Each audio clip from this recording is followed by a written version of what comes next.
नमस्कार, बुटवल टुडे टिभीको प्रस्तुति कार्यक्रम सहकारी यात्रामा स्वागत छ। कार्यक्रम सँगै छु म नम्रता रियाल। कार्यक्रम सहकारी यात्रामा रहेर हामीले सहकारीको वर्तमान अवस्था, सम्भावना र यसका चुनौतीहरूबारे कुराकानी गर्दै आइरहेका छौं। आज यसबारेमा कुराकानी गर्नको लागि हामीसँग हुनुहुन्छ राष्ट्रिय सहकारी बैंक लिमिटेड लुम्बिनी प्रदेशका प्रमुख हुनुहुन्छ नारायण बेलबासे। उहाँले लामो समयदेखि सहकारी क्षेत्रमा काम गर्दै आउनु भएको छ। आज हामी उहाँको सहकारी यात्राको बारेमा कुराकानी गर्नेछौं। आउनुहोस् उहाँलाई कार्यक्रममा स्वागत गरौं। यहाँलाई स्वागत छ कार्यक्रममा। धन्यवाद। आरामै हुनुहुन्छ? हजुर सन्चै हुनुहुन्छ? हजुर, ठीक छ। केमा व्यस्त हुनुहुन्छ पछिल्लो समय राष्ट्रिय सहकारी बैंकको साधारण सभा आएको छ। त्यसैको सन्दर्भमा सबै सदस्य संघ संस्थाहरूलाई पत्र वितरण तथा कार्यक्रमको बारेमा जानकारी दिने र सहकारी शिक्षा तालिम कार्यक्रमहरू सञ्चालन गर्ने र बैंकको विशेष गरी व्यवसाय विस्तार गर्ने कार्यमा लागिरहेका छौं। हजुर, यस बेला चाहिँ सहकारीहरूको साधारण सभाको सिजन पनि रहेछ कि क्या हो? यो अहिले हाम्रो पुष मसान्तभित्रसम्ममा सबै सहकारी संघ संस्थाहरूले साधारण सभा गरिसक्नुपर्ने व्यवस्था छ, कानुनी व्यवस्था। त्यो भएको कारणले गर्दाखेरि असोज भित्रै हुन्थ्यो सामान्यतया, तर अहिले दशैं तिहार र अरू कारणले गर्दा अलिकति पछाडि धकेलिएको छ। यो चाहिँ एकदमै सहकारीको साधारण सभा गर्ने सिजन भइरहेको छ। हजुर, यहाँ राष्ट्रिय सहकारी बैंकमा आबद्ध हुनुहुन्छ। थोरै यो राष्ट्रिय सहकारी बैंक भनेको के हो, यसले के काम गर्छ, यसको बारेमा थोरै बताइदिनु न। राष्ट्रिय सहकारी बैंक विक्रम सम्वत 2060 सालमा चाहिँ स्थापना भई सञ्चालन भएको हो। तर यसको इतिहासै अलि पुरानो पनि छ। यो 2019 सालमा सहकारी ऐन अन्तर्गत सहकारी बैंक भनेर दर्ता भई सञ्चालन भएको थियो। तर पछि सहकारी संस्थाहरू नभएको कारणले गर्दा 24 सालमा त्यसको नाम परिवर्तन गरी कृषि विकास बैंक बनाइयो र कृषि विकास बैंकले नै 48 सालसम्म सहकारी संघ संस्थाहरूलाई हेर्ने प्रबन्धन गर्ने काम गर्यो। त्यसपछि नयाँ व्यवस्था अनुसार, नयाँ सहकारी ऐन अनुसार सहकारीहरू स्वायत्त संस्थाका रूपमा भए र हामी 25 जना भइसकेपछि सहकारी दर्ता गरेर सञ्चालन गर्न पाउने कानुनी आधार पनि सुरु भयो। त्यसपछि 55-56 सालमा सहकारी संस्थाहरू सञ्चालन भइरहँदा तरलताको कारणले गर्दा केही समस्या पर्यो। त्यो समस्यालाई समाधान गर्नका लागि हाम्रो एउटा बैंक चाहिन्छ भन्ने आवाज देशैभरिबाट उठेपछि त्यो बैंक चाहिँ सहकारी ऐन अन्तर्गत दर्ता गर्ने कि कम्पनी ऐन अन्तर्गत दर्ता गर्ने भन्ने कुरा चलिरहँदा सहकारी ऐन अन्तर्गत नै दर्ता गरौँ भन्दा त्यो सहकारी ऐनलाई फेरि संशोधन गरेर एउटा सहकारी बैंक हुनेछ भन्ने व्यवस्था भयो 57 सालमा। सो अन्तर्गत नेपाल सरकारले 58 सालमा 1 करोड बजेट राष्ट्रिय सहकारी बैंक स्थापनाका लागि छुट्याइदियो बजेट। त्यही बजेटमा रहेर 60 सालमा दर्ता भई सञ्चालन भएको हो। आज आइपुग्दाखेरि करिब सहकारी बैंकसँग 16,000 भन्दा बढी संघ संस्थाहरू आबद्ध भएका छन्। हाम्रो 77 वटा जिल्लामा 68 वटा शाखा कार्यालय छन्। सोबाट हामीले आजको दिनसम्म करिब 1300 सहकारी संघ संस्थाहरूलाई ऋण उपलब्ध गराएका छौं। त्यो सँगै यो नेपालमा चाहिँ सबैभन्दा बढी शिक्षा तालिम कार्यक्रमहरू देशैभरि सञ्चालन गर्ने र सहकारीहरूलाई प्रबन्धन गर्ने काममा पनि हामी उत्तिकै सक्रिय रहेका छौं। हजुर, यो लुम्बिनी प्रदेशमा सहकारीहरूको अवस्था कस्तो पाउनु भएको छ? लुम्बिनी प्रदेशमा सहकारी संघ संस्थाको अवस्था कुरा गर्दा अहिले करिब 3800 को हाराहारीमा दर्ता भएका संस्थाहरू छन्। त्यो मध्ये सहकारी बैंकमा हामी एकदमै सदस्य बनाउनलाई एकदमै लाग्दाखेरि पनि 2050 वटा संस्थाहरू हामीले आबद्ध गराउन सफल भएका छौं भनेपछि 2122 संस्था मात्रै सक्रिय भएको जस्तो हाम्रो तथ्याङ्क रहेको छ। ती 2122 संस्थाहरू मध्ये यो प्रदेशमा चाहिँ अलिकति अरू प्रदेशको तुलनामा गुणस्तरीय संस्थाहरू सञ्चालनमा छन्, जसले वित्तीय कारोबार मात्रै होइन सहकारीको माध्यमबाट यो प्रदेशमा एउटा विशिष्टीकृत संघको माध्यमबाट दुग्धजन्य पदार्थ उत्पादन गरेर बिक्री वितरणसम्मको काम भइरहेको छ। धानलाई चामल बनाएर बिक्री वितरण गर्ने काम पनि भइरहेको छ। सँगै प्राङ्गारिक मल उत्पादन गर्ने काम, रेडियो सञ्चालन गरेको सहकारीहरू छन्। त्यसैगरी स्कुल सञ्चालन गरेका सहकारीहरू छन्। पेट्रोल पम्प सञ्चालन गरेका, ईभी सञ्चालन गरेका, बेसार उद्योग सञ्चालन गरेका र त्यसैगरी झोलाहरू उत्पादन गर्ने काममा संलग्न संस्थाहरू पनि छन्। तर संख्यात्मक रूपमा चाहिँ जति वित्तीय कारोबार गर्ने संस्थाहरू छन् त्यसको तुलनामा अन्य व्यवसाय गर्ने संस्थाहरू चाहिँ अलिकति थोरै भएको अवस्था छ। समग्रमा भन्दा अरू प्रदेशको तुलनामा चाहिँ यो प्रदेशमा अलिकति राम्रा संस्थाहरू छन्, तर सहकारीमा जस्तो हुनुपर्ने हो त्यो रूपमा चाहिँ अझै हुन सकेको अवस्था छैन। खासमा चाहिँ कस्तो हुनु पर्थ्यो? सहकारी भनेको सामाजिक व्यवसाय हो। यसलाई सामाजिक संस्थाका रूपमा लिइन्छ। यसको नेतृत्व गर्ने भनेको चाहिँ एक प्रकारले समाज सेवा नै गर्ने हो, आफ्ना लागि भन्दा पनि हाम्रा लागि भनेर सोचेर काम गर्ने हो। त्यो अलिकति राज्यले सदस्य शिक्षा तालिम चाहिँ औपचारिक शिक्षामै 9-10 क्लासमै सहकारीको बारेमा सिलेबसमा जोडिदिएको भए सहकारीको बारेमा बुझाइ चाहिँ आम रूपमा एउटै हुन्थ्यो। समान बुझाइ भयो भने त्यसमा कसैले चलखेल गर्ने अलिकति समस्या पार्ने अवस्था कम रहन्थ्यो। त्यो हुन सकेन। त्यो नभइरहँदा यसबाट राम्रो गर्न चाहने संस्थाहरू धेरै भइरहँदा पनि अलिकति यसको फाइदा उठाउन चाहने त हरेक क्षेत्रमा हुन्छन्। यो क्षेत्रमा पनि सहकारीको माध्यमबाट सहजै स्थापना गर्न सकिन्छ, सहजै बचत सङ्कलन गर्न सकिन्छ, त्यसलाई आफ्नो अनुकूल प्रयोग गर्न सकिन्छ भन्ने हिसाबले अलिकति मिसयुज भएको अवस्था छ एक नम्बर भने। दोस्रो नम्बरमा हाम्रा सहकारी संस्थाहरू सदस्यको आर्थिक सामाजिक सांस्कृतिक विकास गर्नका लागि सञ्चालन भएका हुन्छन्। भनेको अर्थ सदस्यको जीवनस्तरलाई एक लेभल माथि लैजानका लागि त्यो काममा चाहिँ अझै नपुगेको अवस्था, वित्तीय कारोबारमा अलिकति धेरै ध्यान दिएको अवस्था र सदस्यको जीवनस्तर विकास गर्ने र युवाहरूको पलायनलाई रोक्ने र यही उत्पादनलाई वृद्धि गर्ने कुराहरू चाहिँ हो खास यसको लक्ष्य। त्यतातिर चाहिँ हामी अझै पुग्न सकेका छैनौँ। राष्ट्रिय सहकारी बैंकले त्यो क्षेत्रमा केही आफ्नो काम गर्न सक्छ कि सक्दैन? हामीले विशेष त हामी बैंक भएको कारणले गर्दा वित्तीय कारोबार हाम्रो पहिलो प्राथमिकता हो। सो अन्तर्गत नै हामीले वित्तीय कारोबारलाई एक नम्बरमै राखेर कारोबार गरेका छौँ। तर समस्या चाहिँ के भयो भने हामीले वित्तीय कारोबार गरिरहने संस्थाहरू बलियो भएनन् भने फेरि हाम्रो वित्तीय कारोबार पनि कमजोर हुने अवस्था रह्यो। त्यही भएर पछिल्लो समय चाहिँ हामीले अलिकति प्यारलली हामीले चाहिँ त्यो वित्तीय कारोबार भन्दा बाहिर पनि रहेर सहकारी सङ्घ संस्थाहरूको क्षमता वृद्धि गर्नका लागि हामीले सबलीकरण कार्यक्रम भनेर विभिन्न पालिकाहरूसँग सम्झौता गर्दै त्यो पालिकामा भएका सबै संस्थाहरूको अवस्था कस्तो छ एउटा 50वटा सूचकाङ्क बनाएका छौँ। त्यसमा हामीले 17वटा चाहिँ वित्तीय सूचकाङ्क छन् भने 33वटा चाहिँ गैर वित्तीय सूचकाङ्क छन्। त्यो सूचकाङ्कमा रहेर ती संस्थाहरूको अवस्था कस्तो छ भन्ने पत्ता लगाउने सबैभन्दा पहिला र तिनलाई के चाहिँ सिकाउनु पर्ने छ, के बुझाउनु पर्ने छ भन्ने कुरामा फोकस गरेर उहाँहरूको त्यसमा क्षमता विकास गर्ने र बिस्तारै त्यो गर्दै जाँदाखेरि मेन कुरा चाहिँ उद्यमशीलताको प्रवर्धन चाहिँ प्रमुख हामीले फेला पारिरहेका छौँ।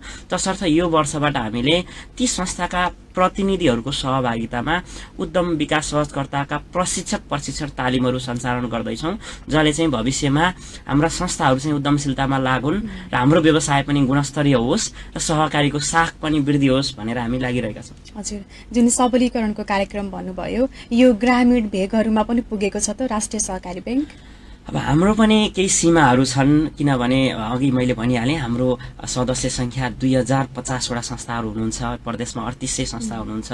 त्यसका लागि जुन संख्यामा हामीले कार्यक्रमहरू सञ्चालन गर्नुपर्ने हो, जति त्यसका लागि बजेट चाहिन्छ, जति दक्ष जनशक्ति चाहिन्छ, समय चाहिन्छ, सबै कुराहरू चाहिन्छ, त्यसमा अझै हामीले अभ्यास गरिरहेका छौँ, प्र्याक्टिस गरिरहेका छौँ। तर प्रयास सुरुवात भएको छ।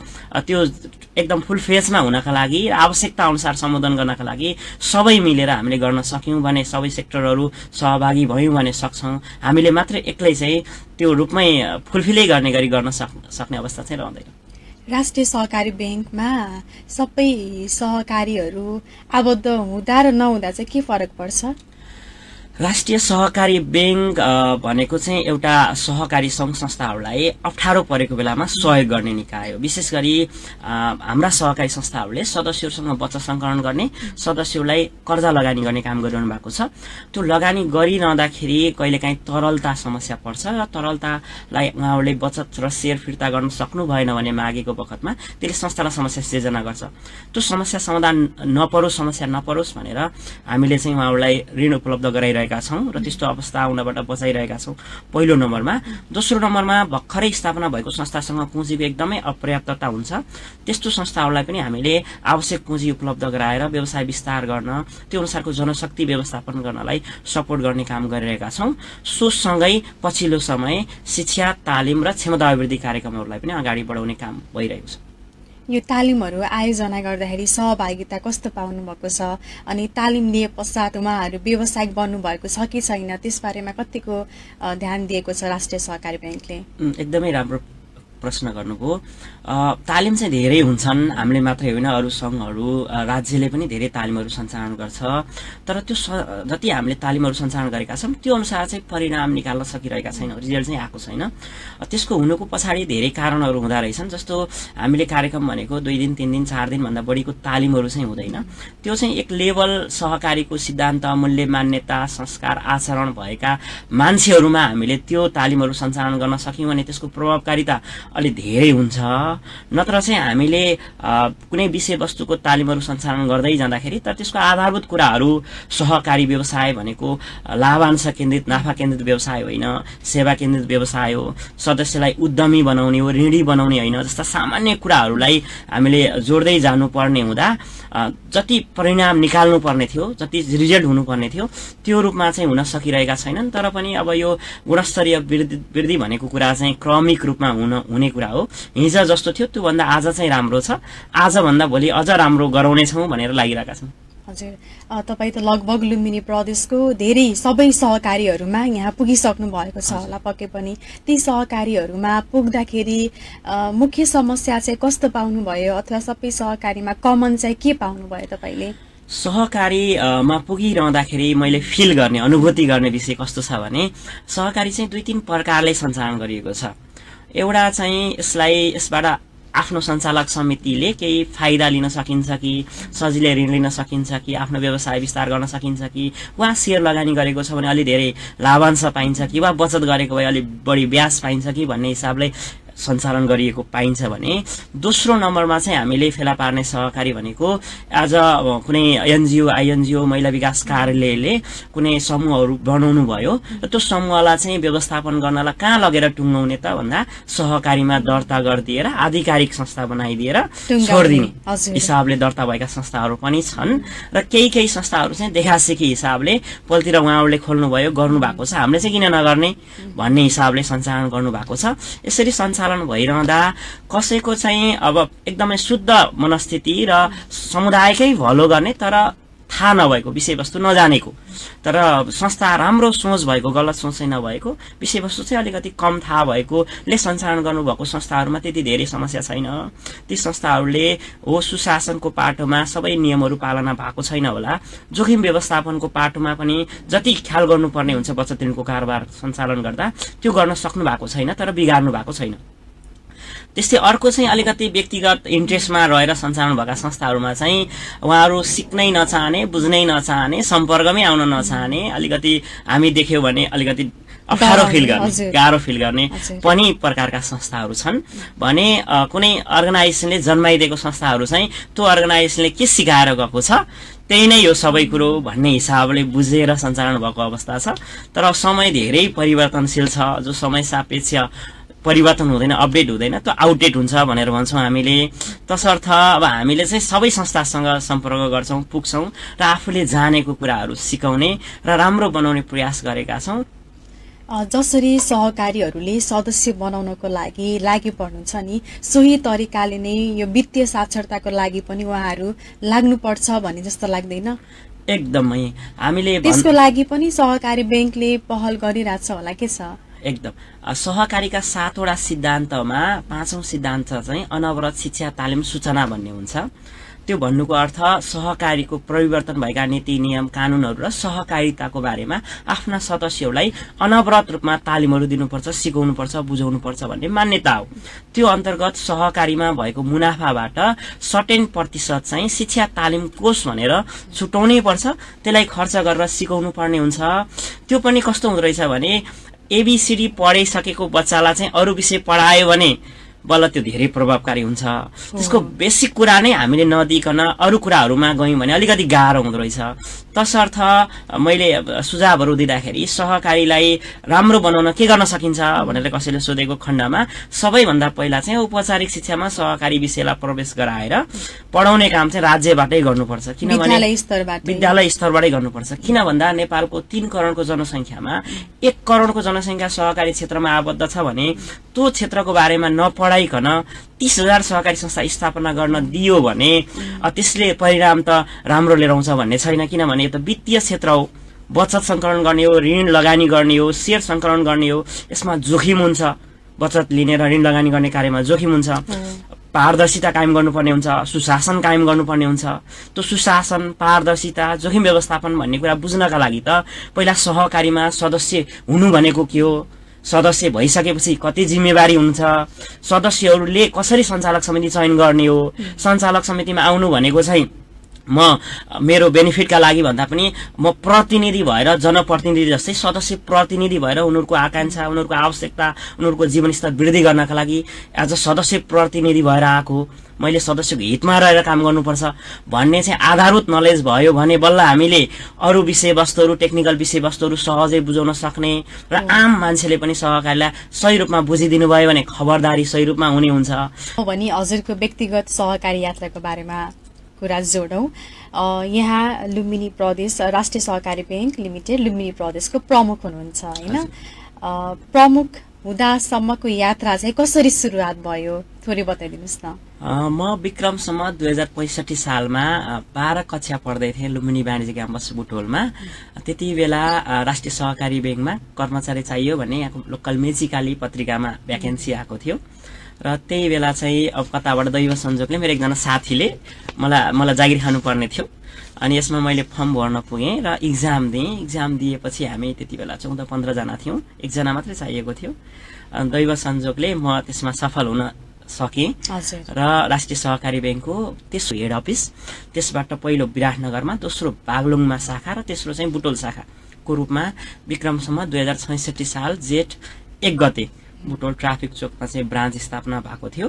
त्यो 1 गतेदेखि नै म चाहिँ यसमा एज अ कर्मचारीको रूपमा सहायक पदमा पोस्टिङ भएर काम गरेँ र मलाई त्यति बेला त्यति सहकारीको बारेमा थाहा थिएन। मलाई चाहिँ थोरै सामान्य ज्ञान चाहिँ राम्रो थियो। म क्विजहरूमा भाग लिइरहने। कुनै सहकारीमा सदस्य हुनुहुन्थ्यो कि थिएन? म सहकारी भन्ने विषयभन्दा बाहिरको मान्छे हो। म चाहिँ अब हाजिर जवाफ प्रतियोगिताहरूमा सहभागी हुने। म म्याथमा मेरो राम्रो थियो, भौचरहरू एकाउन्टमा बनाउने थियो, इक्जाममा त्यही सोध्नु भएको थियो। त्यसले गर्दा अनि कम्प्युटर पनि मैले राम्रो गरेको थिएँ पहिला, बेसिक टेलीहरू सबै। अनि त्यसले गर्दा म त्यहाँ पास हुन सफल भएँ र सहकारी बैंकमा प्रवेश गरेपछि पनि म अरूतिर कतैतिर लागिनँ। यसैको विषयवस्तुलाई सिक्ने, पढ्ने, बुझ्ने गरिरहँदाखेरि इन्ट्रेस्ट यति धेरै जाग्यो कि एउटा कार्यक्रम चलाउनु पर्यो रेडियोमा सहकारीको बारेमा चाहिँ जानेको व्यक्तिहरूलाई ल्याएर सोध्ने प्रश्नहरू र आफूले पनि सिक्ने भनेर मैले चाहिँ त्यताबाट यो सहकारीलाई अझ बढी विस्तार रूपमा काम गर्न सुरु गरेँ। हजुर त युवा नै हुनुहुन्छ होइन? त्यही पनि जस्तै अब अरू धेरै अवसरहरू पनि तपाईँलाई आयो होलान् अथवा वैदेशिक रोजगारीमा जाने पनि साथीहरू त गयो होलान् होइन? त्यही पनि तपाईँलाई सहकारी क्षेत्रमा नै रहिरहन चाहिँ के कुराले चाहिँ तपाईँलाई यसमै रोकिराख्यो? मैले जब सहकारी बुझ्दै जाँदाखेरि मैले के फेला पारेँ भने यो 3वटा विषय हुँदो रहेछ। एउटा हाम्रो भन्ने विषय हुँदो रहेछ, एउटा हामी भन्ने विषय हुँदो रहेछ, अर्को म भन्ने विषय हुँदो रहेछ होइन? हाम्रो भनेको राज्य अन्तर्गतका संरचनाहरूलाई हाम्रो भन्नुपर्छ, मिलेर काम गर्ने कुरालाई हामी भन्छौँ र मेरा लागि व्यक्तिगत मात्रै काम गर्ने भने म र मेरो भन्ने हुन्छ। सहकारी भनेको चाहिँ हामी भन्ने विषय हो, हामी धेरैजना मिलेर हाम्रा लागि गर्ने भन्ने विषय। त्यो चाहिँ मेरो पहिलादेखि स्वभाव थियो। क्याम्पसमा पढ्दाखेरि पनि टिममा मिलेर काम गर्ने, नेतृत्व गर्ने, साथीहरूलाई अगाडि बढाउने र यसमा प्रवेश गरेपछि पनि या दैव संयोगले प्रवेश गरियो। यो व्यवसाय गर्ने प्रणाली पनि व्यक्तिगत रूपमा फाइदा भन्दा पनि समुदायको फाइदा गर्ने, धेरैजनालाई हित गर्ने जस्तो प्रणाली मैले बुझ्दै गएँ र विदेश तालिमहरूमा जाँदाखेरि सहकारीमा काम गर्ने भनेपछि व्यक्तिगत रूपमा आफ्नो व्यवसाय भन्दा पनि अरू सबैका लागि काम गर्ने व्यक्ति रहेछ भनेर एक लेभल चाहिँ माथिरको दर्जा दिएको अनुभूति फिल गरेँ। र त्यो नि हाम्रो देशमा त त्यो अवस्था छैन, तर अन्त चाहिँ त्यो अवस्था रहन्छ। अहिले पनि संयुक्त राष्ट्र संघले सहकारीलाई एकदमै बढी प्रमोट गर्दछ, किनभने सन् 2012लाई अन्तर्राष्ट्रिय सहकारी वर्ष घोषणा गरेको थियो। अहिले 2025लाई पनि अन्तर्राष्ट्रिय सहकारी वर्ष भइरहेको अवस्था छ अहिलेको अवस्था। त्यसरी बुझ्दै जाँदाखेरि म मात्रै बनेर हाम्रो समुदाय समाज चाहिँ बन्दैन, हामी बन्न सक्यौँ, हाम्रो बन्न सक्यौँ भने बल्ल राम्रो संस्कार बन्छ भन्ने चेतले गर्दाखेरि यो क्षेत्र चाहिँ छोड्न सकिएन। तपाईँले भने जस्तै मसँग +2 पास गर्ने साथीहरू हामी 16-17 जना मध्ये 4 जना मात्रै हामी नेपालमा छ, अरू सबै विदेश छन्। तपाईँको परिवार खुसी हुनुहुन्छ हजुरको यो जागिर पेसाप्रति? अब कस्तो रह्यो भने म +2 नै पास गर्दाखेरि यसमा प्रवेश गरेको, ब्याचलर 3-4 वर्ष लाग्यो, मास्टर 2-3 वर्ष भयो, गर्दा मेरो 9-10 वर्ष त म पढ्दै नै मैले काम गरिसकेको अवस्था थियो। त्यसपछि चाहिँ अब यो 10 वर्ष काम गरेको क्षेत्र छोडेर अब कता कता जानु, त्यो त्यति धेरै मलाई अन्त आकांक्षा चाहिँ राखिन। तर प्राइभेट ब्याङ्कहरुबाट चाहिँ मलाई धेरै ठाउँबाट यहीँको हुनुहुन्छ सरहरूले बोलाउनु भएको थियो। तर अब यसैमा लागिसकेपछि हरेक क्षेत्र आफैमा राम्रो आफैमा नराम्रो भन्ने हुँदैन, त्यसमा भएको मान्छेले कस्तो भूमिका निर्वाह गर्छ त्यो त्यस्तै हुने हो भन्ने हिसाबले अहिले त्यति राम्रोसँग न्युजहरु नआएको भए तापनि म मेरो ठाउँबाट चाहिँ मैले सक्दो राम्रो गर्ने प्रयास गर्छु। अब अरूले कसरी बुझ्ने कसरी विश्लेषण गर्ने उहाँहरूलाई नै छोडिदिन्छु भन्ने हिसाबले म चाहिँ यो क्षेत्र छोडेर अन्त गएको छैन र अब जाँदिन पनि होला। हजुर, तपाईको यो कामप्रति तपाईको साथीभाइहरूले चाहिँ कस्तो प्रतिक्रिया दिनुहुन्छ नि? जस्तै जम्मा 35 वर्षको हुनुहुन्छ हजुर हैन, प्रदेश प्रमुख भइसक्नु भएको छ, यस अर्थमा चाहिँ कस्तो खालको प्रतिक्रिया पाउनुहुन्छ तपाईले? सुरुमा चाहिँ अब मेरो साथीहरु बैंक वित्तीय संस्था वा सरकारी जागिर वा राम्रो देशहरुमा गएको अवस्थामा तिमी पनि विदेशै आऊ भनेर धेरै प्रेसर दिने, वा प्राइभेट बैंकमा जाऊ वा लोकसेवा लडेर सरकारी जागिरमा आऊ भन्नुहुन्थ्यो। तर पछिल्लो समय चाहिँ त्यो सबै सेक्टरमा भएका साथीहरुले पनि मेरो गतिविधिहरु देखिरह यो कार्यक्रमहरु एक्टिभिटिजहरु गरेको देख्दाखेरि चाहिँ अरु भन्दा पनि आफ्ना लागि आफ्नो समुदायका लागि गर्नु चाहिँ धेरै राम्रो कुरा हो भनेर पछिल्लो समय चाहिँ प्रोत्साहनै गर्नुहुन्छ। तपाई जस्तै युवाहरूलाई सहकारीमा कसरी आकर्षित गर्न चाहनुहुन्छ? म जस्तै युवाहरूलाई म के अनुरोध गर्न चाहन्छु भने एउटा सेक्टरमा हामीले काम गरेर वा कुनै उदाहरण दिन चाहन्छु मैले, एउटा हेल्थ सेक्टरमा काम गर्यौं वा शिक्षा सेक्टरमा काम गर्यौं प्राइभेट रूपमा भने त्यसमा हामीले राम्रो कमाउला, तर हामीले हेल्थ सेक्टरमा कमाएको भए शिक्षा सेक्टरमा हामीले गुमाउनु पर्छ वा यातायात सेक्टरमा हामीले गुमाउनु पर्छ वा अरु सेक्टरबाट चाहिँ हाम्रो जान्छ एउटा सेक्टरबाट कमाए पनि। सहकारी भनेको चाहिँ कस्तो संस्कार हो भने त्यो एउटै व्यवसाय गर्ने वा एउटै आवश्यकता वा साझा उद्देश्य भएका व्यक्तिहरू भनेको अर्थ गाडी चढ्ने हो भरि मिलेर यातायात सहकारी जोड्नु भयो भने सहुलियत शुल्कमा गुणस्तरीय सेवा उपभोग गर्ने मान्छे चाहिँ त्यसमा मेम्बर हुने हो। त्यसैगरी वा हामीले अस्पतालै खोल्यौं भने जसले चाहिँ त्यसमा गएर फिस तिर्छ वा जसले उपचार गर्छ जसले बढी खर्च गर्छ उले चाहिँ बढी नाफा पाउने हो, बेनिफिट पाउने हो। त्यसले गर्दा सबैको साझा भइसकेपछि चाहिँ विशेष गरी सहुलियत हुन्छ, गुणस्तरीय हुन्छ र सबै सेक्टरमा सहुलियत भयो गुणस्तरीय भयो भने धेरै कमाउनु पर्दैन, धेरै कमाउनु पर्ने होडबाजी भएन भने त्यसले चाहिँ हाम्रो समाजको संस्कार विकास गर्छ, हामी एकदमै राम्रो समाज उन्नत समाजका व्यक्तिहरू हुन सक्छौं। तर एक्लै मात्रै पैसा कमाएर मैले मात्रै पैसा कमाएर अरु सबै चाहिँ पैसा नकमाएको अवस्था छ भने यो समाज चाहिँ राम्रो हुँदैन, सही हुँदैन।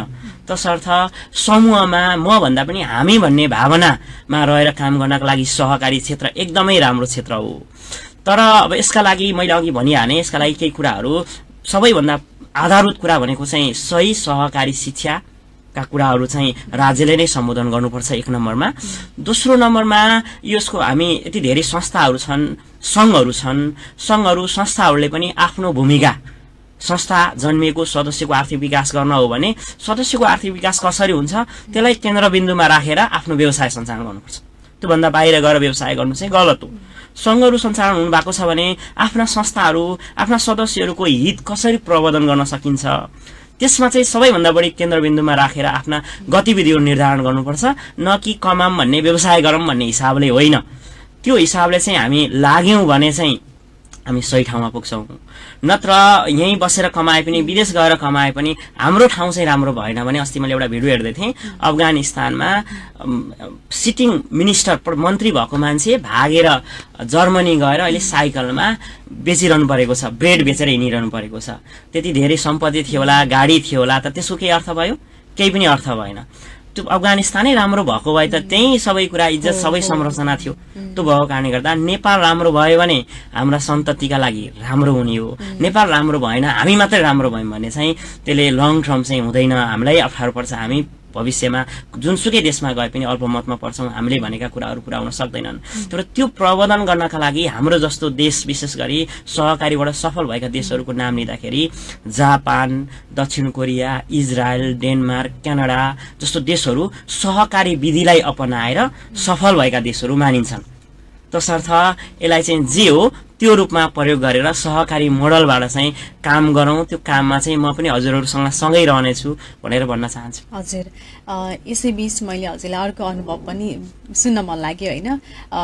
जस्तै तपाईँ त ठाउँ ठाउँमा विभिन्न जिल्लाहरूमा प्रशिक्षकको रूपमा होइन विभिन्न सहकारीहरूमा अनुगमनको लागि अथवा विभिन्न क्षेत्रका तालिमहरू सञ्चालन गर्नको लागि पुग्नुहुन्छ होइन। तपाईँ प्रशिक्षक भएर पुगिरहँदाखेरि चाहिँ कस्तो अनुभव गर्नुहुन्छ? प्रशिक्षक भएर पुगिरहँदाखेरि चाहिँ एकदमै धेरै रमाइला अनुभूतिहरू छन्। म विशेष गरी वित्तीय साक्षरताको कार्यक्रमहरू धेरै सञ्चालन गर्छु। भनेको अर्थ मान्छेको सबैको साझा आवश्यकता भनेको आर्थिक सम्पन्नता हो। घाँसबास कपास शिक्षा स्वास्थ्य सहज रूपमा प्राप्त गर्न सक्षम हुने। त्यो कस्तो व्यक्ति सक्षम हुन्छ त? जो आर्थिक रूपमा सम्पन्न हुन्छ, त्यो सक्षम हुन्छ। जो आर्थिक रूपमा विपन्न हुन्छ त्यो असक्षम हुन्छ। तसर्थ हाम्रा सहकारीहरूको लक्ष्य भनेको हाम्रा सदस्यहरूको आर्थिक सक्षमता विकास गर्ने हो। त्यसका लागि के गर्ने त भन्दा त्यसका लागि हामीले गरेको काम चाहिँ कमाइमा जोड्नुपर्छ, कमाइलाई बचतमा जोड्नुपर्छ र त्यो बचतलाई चाहिँ लगानीमा रूपान्तरण गर्न सकियो भने बल्ल हाम्रा सदस्यहरूको आर्थिक विकास गर्न सक्छौँ। त्यसका लागि हामीले आज सहकारी संस्थाले प्लेटफर्म दिनुपर्छ भन्ने हिसाबले वित्तीय साक्षरतामा रहेर क्लासहरू सञ्चालन गरिरहँदाखेरि जस्तो धनी हुने फर्मुला भन्छु मैले, यसरी चाहिँ हामी धनी हुन सक्छौँ, यसरी काम गर्न सक्छौँ भन्ने हिसाबले गर्दाखेरि एकदमै राम्रो अनुभूति, एकदमै राम्रो गर्नुभएको। एकदमै मलाई हेर्दाखेरि पनि आजभन्दा 10 वर्ष अगाडिको उहाँहरूको अवस्था आजको अवस्था धेरै नै आकाश पातालको फरक भएको छ। एउटा उदाहरण दिन सक्छु।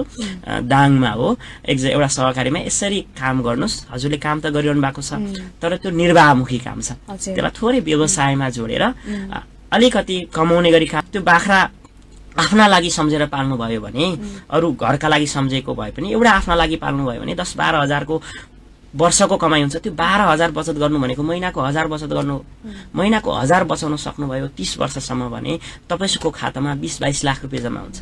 20 लाख रुपियाँ खातामा आउनु भनेको महिनाको 15,000 बुझ्न सक्ने ब्याज पाउने अवस्था हो।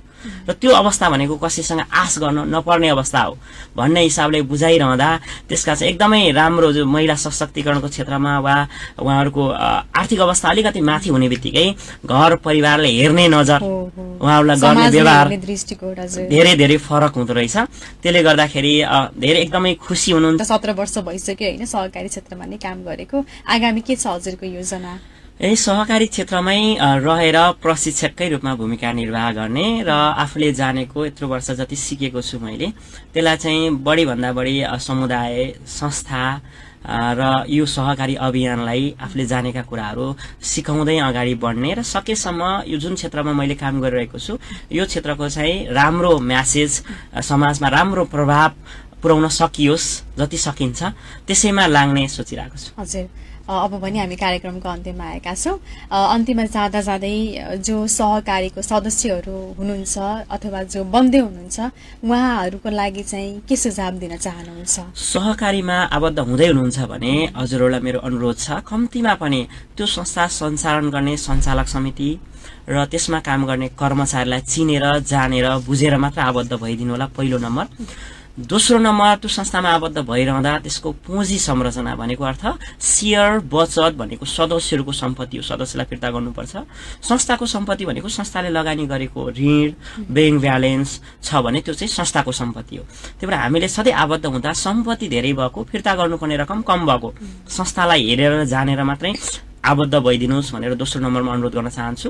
तेस्रो नम्बरमा संस्थाले बोलाएका कार्यक्रमहरूमा साधारण सभाहरूमा शिक्षा तालिमहरूमा चाहिँ समय दिने गरी जानुस्। समय दिन सक्नुहुन्छ भने आबद्ध हुनुहोस्, समय दिन सक्नुहुन्न भने आबद्ध नहुनुहोस्। किनभने सहकारीमा ग्राहक हुने होइन सदस्य हुने हो। सदस्य हुने बित्तिकै त्यो सफल भए पनि असफल भए पनि त्यसको भागीदार आफै हुने हो।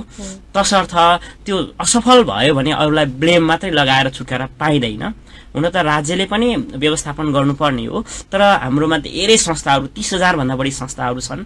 30,000 भन्दा बढी संस्थाहरूलाई व्यवस्थापन गर्नका लागि आजको दिनमा धेरै गाह्रो अवस्था छ। तसर्थ हामी नै अवेर भएर त्यो संस्थालाई जानेर बुझेर त्यसको हरिसाब हेरेर र त्यसले बोलाएका कार्यक्रमहरूमा आबद्ध हुनुहोस् र एक प्रकृतिको एक भन्दा बढी सहकारीमा आबद्ध नहुनुहोस्।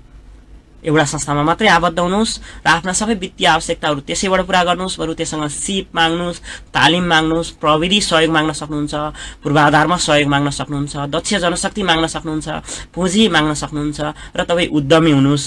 आफूले उत्पादन गरेको चिज त्यही संस्थाको माध्यमबाट बिक्री वितरण गर्ने, आफूलाई आवश्यक परेको सामानहरू सहुलियत दरमा गुणस्तर सामान त्यही संस्थाबाट माग्ने र पश्चात तिनको कारोबार गर्नुहुन्छ भने पनि एउटा सर्टेन समय एउटा कार्यक्रम स्किम जस्तो बनाएर यति वर्ष मैले यति रकम जम्मा गरेर यो चाहिँ मेरो बुढेसकालको सहारा हो भन्ने सोचेर आबद्ध भएर कारोबार गरिदिनु होला। किनभने सहकारी भनेको बैंक होइन।